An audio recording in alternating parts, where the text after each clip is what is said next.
স্বয়ং আল্লাহর আদেশ হলো ইদা কুরিয়াল কোরআন ফাস্তামিউ, যদি এটা কোরআনি মাহফিল হয়ে থাকে আর যদি সম্মেলন হয়ে থাকে তাইলে হইহুল্লা করার অনুমতি আছে। কেননা সম্মেলন মানি হলো হইহুল্লা। যত বেশি চিল্লাচিল্লি করবেন সম্মেলন তত বেশি সফল হবে। সম্মেলন মানি হলো হইহুল্লা করা, যত বেশি চিল্লাইতে পারবেন। আর যদি কোরআনি মাহফিল হয় তাইলে আল্লাহর আদেশ হলো ইদা কুরিয়াল কোরআন ফাস্তামিউ, আগে ডিসিশন নেন এটা কোরআনি মাহফিল না সম্মেলন। না তাইলে কথা শুরু করব। যদি সম্মেলন হয় তাইলে হইহুল্লা চলবে, আমিও উঠা চলে যাব। না, আমি সম্মেলনে আসি না, আমি কোরআনি মাহফিলে আসছি। কোরআনি মাহফিল যদি হয় তো আল্লাহ বলে ইদা কুরিয়াল কোরআন ফাস্তামিউ, কোরআন শুনো আর কোরআনি কথা শুনো, মনোযোগ দিয়ে শুনো। দ্বিতীয় আল্লাহ বলে আনসিতু, বিলকুল চুপচাপ শুনো। এখন আপনাদেরকে ডিসিশন নিতে হবে এটা কি সম্মেলন না কোরআনি মাহফিল। তাইলে আল্লাহর হুকুম মানতে হবে, আর না হইলে উঠা চলে যাব। কোরআনি মাহফিলে যদি আল্লাহর হুকুম না মানেন তো বাড়িতে যা মানবেন ঘোড়ার ডিম, বাইরে যা তো মানবেন না। কোরআনি মাহফিলেই তো আল্লাহর হুকুম মানেন না। আল্লাহর হুকুম না মানার কারণেই তো আজকে মুসলমানের এই দুরবস্থা। আওয়াজ না, আওয়াজ না। আপনাকে যেও বলতে বলি না আমি, আমারটা বিলকুল নীরব শুনতে হবে। আপনার যেও বলার সুযোগ নাই, মনোযোগ দিয়ে শুনেন, চুপচাপ শুনেন। আল্লাহর হুকুম এখানে বসে পুরা করেন আর মনে মনে দোয়া করেন বাইরে যেয়ে যেন আল্লাহর হুকুম মানতে পারি। 250 কোটি মুসলমান দুনিয়াতে, যাদের পিছে দাঁড়ানো আছে মুহাম্মদুর রাসূলুল্লাহ। আবার আওয়াজ।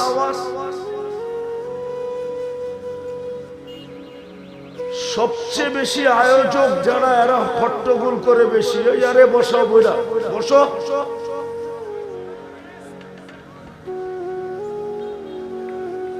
ভলান্টিয়ারের নামে শুধু শৃঙ্খলা করে।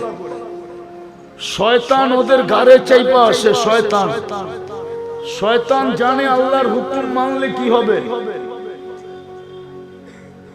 বিদায় ভলান্টিয়ারের রূপ নিয়ে আসে শয়তান। শয়তান শুধু একজনের রূপ ধরতে পারে না, যিনার নাম মুহাম্মাদুর রাসূলুল্লাহ। বাকি সবাই রূপ ধরতে পারে, পাদ্রী, সাদরি, হুজুর, সুজুর, পীর, শির, ওলি, শলি, সবার রূপ শয়তান ধরতে পারে। শুধু পারে না মুহাম্মাদুর রাসূলুল্লাহর রূপ ধরতে। আওয়াজ করবেন, কথা বলবো না। হট্টগোল করতে আসছেন না কথা শুনতে আসছেন? রাগ হয়েন না, পায়ে হাত রাখি। আল্লাহর হুকুম যদি না হইতো এত কঠিন হইতাম না। আল্লাহ বলতেছে ইদা কুরিয়াল কোরআন ফাস্তামিউ। এখানে কি ওলামা নাই? কোরআন পড়তেছি না গীতা পড়তেছি? আল্লাহ বলতেছে চুপচাপ শুনো, লাআল্লাকুম তুরহামুন, তাইলেই তোমাদের উপরে রহম করব। তো যেটা বুঝাইতেছিলাম, আল্লাহর হুকুম মানি না, এই জন্যই তো দুরবস্থা। নাইলে 250 কোটি মুসলমানের দুরবস্থা হবে কেন? এক দুইজন তো না। যখন পেটে পাথর ছিল তখনও তো এই দুরবস্থা হয় নাই যে দুরবস্থা আজকে। ওই দিনও তো মসজিদের ইমামকে কানে ধরে ঘুরানো হতো না। এখন তো প্রত্যেক মসজিদের কমিটি ইমামরে কানে ধরে ঘুরায়। যখন পেটে পাথর ছিল কখনো কোন মাদ্রাসার কমিটি ওলামাদেরকে কানে ধরে ঘুরাইতো না, এখনো তো কানে ধরে ঘুরায়। যেই সময় গায়ে কাপড় ছিল না, পেটে ভাত ছিল না, পায়ে জুতা ছিল না, মাথা গুচার ঠাই ছিল না, এক কাপড়ে স্বামী স্ত্রীর জীবন চলত। আজকে তো 250 কোটি মুসলমান। আওয়াজ কমাও, আওয়াজ। 250 কোটি মুসলমান, 70% সম্পদ মুসলমানের কাছে এই দুনিয়া। 30% আল্লাহ কাফেরদেরকে দিয়েছেন, 70% মুসলমানকে দিয়েছেন। দুনিয়ার সবচেয়ে বড় টাকা 4 দেশের কাছে, 4টা মুসলমান: কুয়েত, বাহরাইন, ওমান, ব্রুনাই। এর চেয়ে বড় টাকা কাউকে দেন নাই। দুনিয়ার সবচেয়ে বেশি ব্র্যান্ড মুসলমান ব্যবহার করে। মুসলমানের কাছে আছে 24 ক্যারেট সোনায় মোড়ানো গাড়ি, দুনিয়ার কারো কাছে নাই। দুবাইয়ের যুবরাজের কাছে একাধিক গাড়ি আছে 24 ক্যারেট সোনায় মোড়ানো। মোড়ানো বোঝেন? এন্টার গাড়ির পার্টস সোনা দিয়া বানানো। ব্রুনাইয়ের প্রেসিডেন্টের কাছে আছে। মুসলমানের এই দুরবস্থা কেন? যাদের পিছে মুহাম্মদুর রাসূলুল্লাহ, যাদের আগে আল্লাহ। আল্লাহর রাসূল তো এটাই বলছিল, আনতা রব্বুল করিম আনা নবিয়ুর রহিম। আপনি আগে রব্বে করিম, আমি পিছে নবিয়ে রহিম। ওই উম্মতের আজকে এই দুরবস্থা হবে কেন?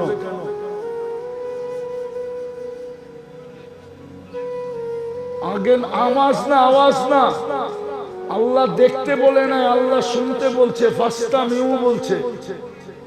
বারবার শুনতেছি আপনাদের কথা, ওটা কিন্তু চলে যাব। কোন ক্লেম করতে পারবে না এই মাহফিল আলারা আমার উপরে, কেননা ওনারা ডাইরেক্ট প্রোগ্রাম আমার থেকে নেয় নাই। জিজ্ঞাসা করেন কমিটিকে ডেকে আমার থেকে ডাইরেক্ট নিছে কিনা, কোনো ক্লেম করতে পারবেন না। আমার কাছে বৈধতা আছে। আর আমার ওয়াজ শুনতে হলে এরকমই শুনতে হবে, কেননা কথা উপর থেকে আসে, এখান থেকে আসে না। আমি গুছায় নিয়ে আসি না যে আপনাকে কি শোনাবো।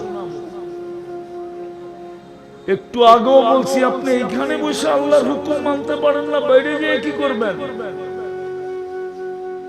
এই জন্যই তো জীবনের এই দুর্দশা আমাদের। এই জন্যই তো আমাদের যুবকরা নেটে দেখা চুল কাটে।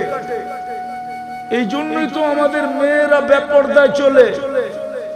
এই জন্যই তো আমাদের যুবকরা যৌবনকে মাটিতে মিশাইতেছে ইন্টারনেট দিয়া আর মাদক দিয়া। ওরা সারাদিন নেটে দেখতে থাকে, ইসলামের কোনো দাম নাই। এই জন্যই তো আমাদের জেনারেশন খ্রিস্টান হইতেছে। নাইলে এই দেশে কাদিয়ানি আসবে কি করে? আপনি এই দেশের ইতিহাস জানেন? এই দেশের ইসলাম আর মদিনার ইসলাম এক সময়। ওই দেশে কাদিয়ানি আসে কি করে? হুজুর তো মানবে না মনে হয় এই কথা। মদিনার সময়ের ইসলাম, এই দেশের ইসলাম। ইতিহাস পড়ে দেখেন, আল্লাহর রাসূল হিজরত করে না, 4 সাহাবী এই দেশে চলে আসে।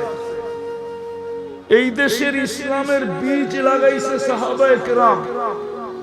আবু ওয়াক্কাস, ওহাব ইবনে মালিক, কাসেম ইবনে হুযাইফা, উরওয়া ইবনে সাসা,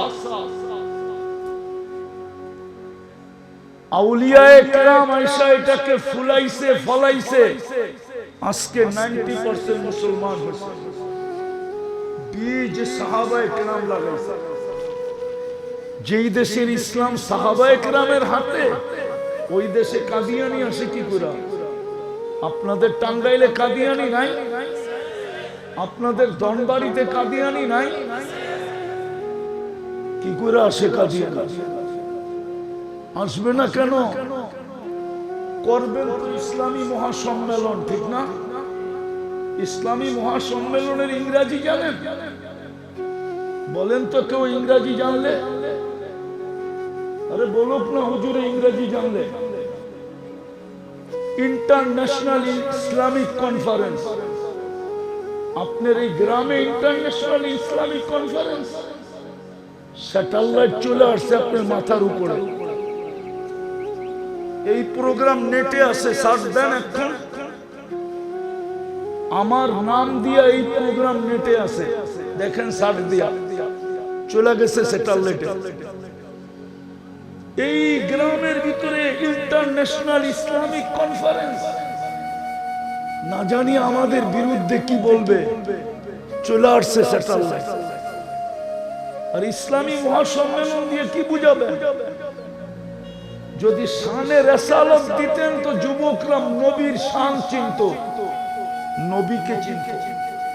এই যুবকরা তো নবী চিনে না। জিজ্ঞাসা করেন ওদেরকে ডাইকা, মুহাম্মদুর রাসূলুল্লাহ চিনে কিনা ওরা? জিজ্ঞাসা করেন মা বোনদেরকে মুহাম্মদুর রাসূলুল্লাহ চিনে কিনা? কত বছর আমাদের জন্য চোখের পানি জড়াইছে জানে কিনা? এখনো জড়াইতেছে কিনা জানে কিনা? কবর থেকে জড়াইতে জড়াইতে উঠবে এটা জানে কিনা? কিয়ামতের মাঠে সারা দুনিয়া নাফসি নাফসি বলবে, আর কে আমাদের জন্য চোখের পানি ঝরাবে এটা জানে কিনা? যুবক জিজ্ঞেস করে। তাহলে ও কাদিয়ানি হবে না তো কে হবে? ও ইসলাম বিদ্বেষী হবে না তো কে হবে? ও চুল নেটে দেখে কাটাবে না তো কে কাটাবে? ও তো 50 টাকার চুল 500 টাকা দিয়ে কাটায়, জিজ্ঞেস করে। এই ধনবাড়িতে কাটায় 50 টাকার চুল 500 টাকা দিয়ে, জিজ্ঞেস করে। ও সমস্ত ডিজাইন তো নেটের থেকে নেওয়া। আওয়াজ কমাও, আওয়াজ কই গেল? আমি তো সারা দুনিয়া ঘুরে ওদের ডিজাইন পাইলাম না কোনো দেশে। আমি চিনি ধনবাড়ির লোক কারা কারা আমেরিকা থাকে, নাম বলবো 2-4টা। আমি জানি ধনবাড়ির লোক কারা কানাডায় থাকে। আমি চিনি ধনবাড়ির লোক কারা ইংল্যান্ডে থাকে, ইউরোপে থাকে। আমি চিনি ওদেরকে। যে জিজ্ঞেস করেন আমাকে চিনি কিনা।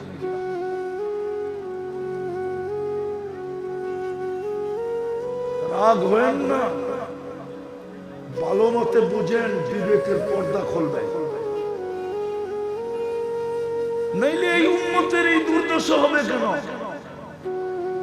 যাদেরকে আল্লাহ ঘোষণা দিতেছে উলাইকা লাহুমুল আমান, নিরাপত্তা বানাইছি আমি তোদের জন্য। উম্মতে মুহাম্মদী না হইলে নিরাপত্তা শব্দটা হতো না, কোরআনই আসতো না। শব্দটা কোত্থেকে জানতো দুনিয়া? কোরআন তো বলে উলাইকা লাহুমুল আমান, নিরাপত্তা তো তোদের জন্যই আমি তৈরি করছি। কোথায় আজকে মুসলিম দুনিয়ার নিরাপত্তা?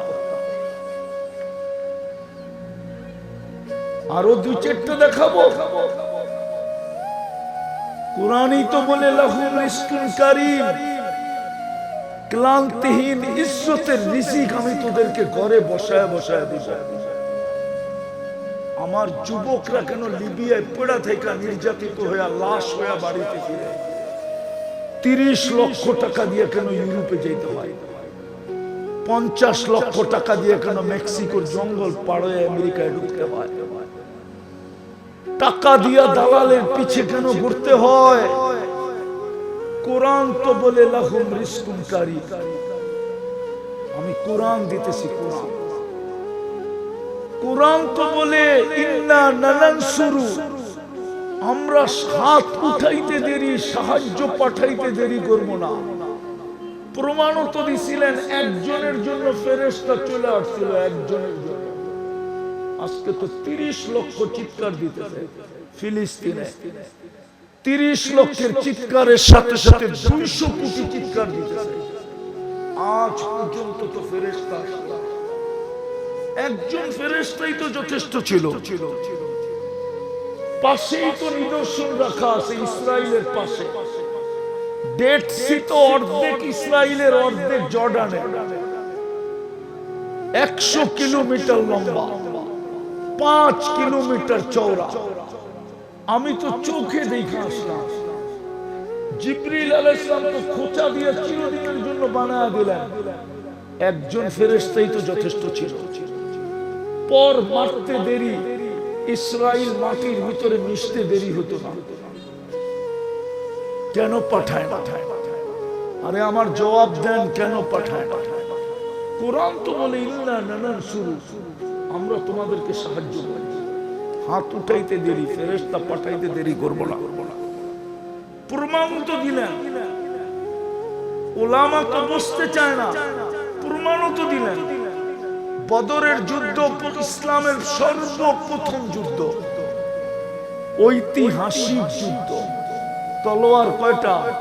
3 লাখ, 4 লাখ, 5 লাখ, কয়টা তলোয়ার? কয়টা তলোয়ার? 3টা, 3টা, 3টা। মানুষ 313 জন। 310 জনের কাছেই তলোয়ার নেই। জিতছে না হারছে? কেমন জিতা জিতছে? আরে বলেন না, কিয়ামতের সকাল পর্যন্ত এরকম জিতা আসবে না। ঐতিহাসিক জিতা। আল্লাহ কি বুঝাইছে? আমরা জিতাবো। এই জন্যই বলছে ওমা রামাইতা ইয রামাইতা ওয়ালাকিন্নাল্লাহ রামা। আপনি লড়েন নাই, আমরা লড়ছি। আল্লাহকে যদি প্রশ্ন করি তাইলে রমজান মাস গরমের ভিতরে মদিনার থেকে 70 কিলোমিটার দূরে কেন আনলেন? আল্লাহ বলে বেকুব, বন্ধুকে না আনলে তো খেলা জমবে না। জমানের জন্য ডেকে নিয়ে আসছি, জমানের জন্য। দ্বিতীয় জবাব দিছে দর্শক না হইলে খেলতে ভালো লাগবে না। বন্ধুকে তো দর্শক হিসাবে আনছি, খেলছি তো আমরা। ওইটাই তো কোরআন বলছে। আজকে কেন সাহায্য আসে না? আরো শুনবে, কোরআনে আরো দর্জন আছে। এই জন্যই তো আল্লাহ রাসূল বলছিল আনতা রব্বুল কারীম আনা নবিয়্যুর রহিম। আপনি আগে, আমি পিছে। উম্মত দুইয়ের মাঝে উম্মতের এই দুর্দশা হবে কেন? যুবকরা ইসলাম বিদ্বেষী কেন? ওদেরকে বুঝাইতে পারি না কেন? মা বোনরা বেপরদা কেন? ও দনবাড়ির মানুষ বলেন না, মসজিদ গুলা খালি কেন? বাজার গুলা ভরা কেন? চায়ের দোকানে 24 ঘন্টা টেলিভিশন কেন? মুসলমানের এই দুরবস্থা কেন? আর আপনি করতেছেন সম্মেলন। রাগ হয় না আমার উপরে? যত দেখি বাংলাদেশে 3টাই দেখি, চতুর্থ দেখি না। হয়তো দেখবেন ইসলামী মহাসম্মেলন, নাইলে ওয়াজ মাহফিল, নাইলে তাফসীর মাহফিল। হুজুররা তো রাগ হয়ে যাবে আমার উপরে। বলো দনবাড়িতে জীবনে কোনোদিন শানে উলামা করতে দিনা। জাতি তো উলামার প্রয়োজনই জানে না, শানই জানে। তো কানে ধরে ঘুরাবে না তো করবেটা কি? শান জানলে না মান দেয়। মনে হয় আমার কথা বোঝেন না। শান জানলে না মান দেয়, ঠিক না? স্টার দেখলে না সেলুট দেয়, ঠিক না? পরিচয় পত্র জানলে না সেলুট দেয়। যদি স্টারই না চিনে তো সেলুট দিবে কোত্থেকে? পায়ে হাত রাখি, রাগ হয় না। আজ পর্যন্ত মনে হয় টাঙ্গাইলেও কোনোদিন শানে ওলামা হয় না। শানে সাহাবা হয় না, শানে আউলিয়া হয় না, শানে রিসালাত হয় না। সিরাত কনফারেন্স হয়তো হতে পারে দুই একটা। আমার জাতি মুহাম্মদুর রাসূলুল্লাহ চিনে না, আমার জাতি আল্লাহ চিনে না। 24 ঘন্টা খান কাট্টা বলেন, কাট্টা বুক করি বলেন। আরে বাংলা বলবো, গ্রাম্য বাংলা। সারাদিন নুন কাট্টা বুক করেন, জোরে বলেন। আল্লাহ তো বলতে চায় না। ডাক্তারকে পয়সা দিবে না তো দিবে কাকে? আমেরিকান ডাক্তার তো রিচার্জ করলো। মুসলমান যদি আল্লাহকে ডাকার মতো ডাকতো, তাহলে আল্লাহ শব্দটাই হার্ড নিয়ে আসেন এখানে। ব্ল্যাকবোর্ড আমি মাদ্রাসা থেকে লেখা দেখায় দিই, আল্লাহ শব্দটা কেমনে হার্ড হয়। আলিফটা বেকা করে লেখেন ধনুকের মতো, আর হাটাকে ধনুকের মতো উঠান, দেখবেন হার্ড হয়ে গেছে। আমেরিকান ডাক্তার গবেষণা করছে, আমার কাছে পুরো প্রুফ আছে যে মুসলমানের হার্টের সমস্যা হয় কি করে। বুঝা গেল আল্লাহ বলে না। এই মজমা একজন হবে কিনা আমি জানি না। সারা দিনে 100 বার আল্লাহ বলে। 100 আছেন কেউ যে অভ্যস্ত 100 বার ডেলি আল্লাহ বলে? একজন হাত উঠেছে, এক যুবক নাই। ডেলি একবার আল্লাহ বলে, মনের থেকে একবার আল্লাহ বলে, আল্লাহ একবার বলে। 24 ঘন্টা খায় কাট্টা, কাট্টা পান করেন। 24 ঘন্টা নুন খায় আল্লাহ, আর একবার আল্লাহ